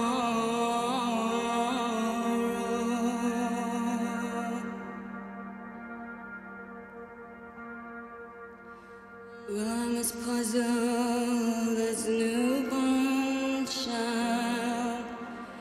I'm as riddled as the tide.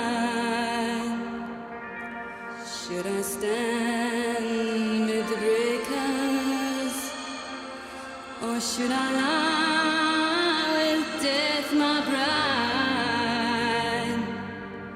Hear me sing, swim to me. Swear to me, let me unfold you. Here I am,